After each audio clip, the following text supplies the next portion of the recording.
আইন শৃঙ্খলা বাহিনীগুলোর মধ্যে এলিট ফোর্স খ্যাত র্যাপিড অ্যাকশন ব্যাটালিয়ন র্যাবের নাম পরিবর্তন করা হচ্ছে। এছাড়াও বাহিনীটিকে পুনর্গঠন করার জন্য কাজ করছে সরকার। 18 ফেব্রুয়ারি মঙ্গলবার সচিবালয়ে আইন শৃঙ্খলা সংক্রান্ত উপদেষ্টা কমিটির বৈঠক শেষে সাংবাদিকদের এক প্রশ্নের জবাবে এ তথ্য জানান স্বরাষ্ট্র উপদেষ্টা। ইতিমধ্যে র্যাবের নাম পরিবর্তন সহ বাহিনীটিকে পুনর্গঠনের বিষয়ে আলোচনা হয়েছে। আগামী সভায় নাম চূড়ান্ত হতে পারে। কি নাম হতে পারে সেই বিষয়টি এখনো আলোচনায় রয়েছে বলে জানিয়েছেন স্বরাষ্ট্র উপদেষ্টা। হ্যাঁ, র্যাব নিয়ে আলোচনা হয়েছে এবং এটা ব্যাপারে আমরা একটা প্রপোজাল পাঠিয়েছি, মানে একটা আইডিয়া দেওয়া হয়েছে একটা নাম এবং ড্রেসের ক্ষেত্রে আমরা আগামী সবাই, যেহেতু সবাই এটা নিয়ে একটু চিন্তা ভাবনা করতে হবে, তারপরে জানাবো।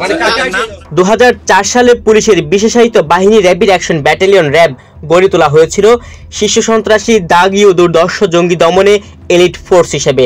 তবে পরবর্তীতে নারায়ণগঞ্জে 7 খুন, গুম ঘরে বছরের পর বছর আটকে রাখা এবং বিভিন্ন মানবাধিকার লঙ্ঘনমূলক কর্মকাণ্ডে সংস্থার জড়িত থাকার অভিযোগ রয়েছে। এসব অভিযোগে আওয়ামী লীগ সরকারের আমলে র্যাবের উপর নিষেধাজ্ঞা দেয় মার্কিন যুক্তরাষ্ট্র। এর আগে গুম সংক্রান্ত ঘটনা তদন্তে সরকার গঠিত কমিশন 1600-র বেশি অভিযোগ পায়।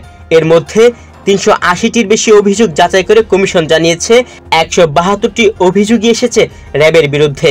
রাজধানীর গুলশানে গুম সংক্রান্ত কমিশন কার্যালয়ে সংবাদ সম্মেলনে কমিশনের চেয়ারম্যান বিচারপতি মইনুল ইসলাম চৌধুরী এসব তথ্য জানিয়েছিলেন।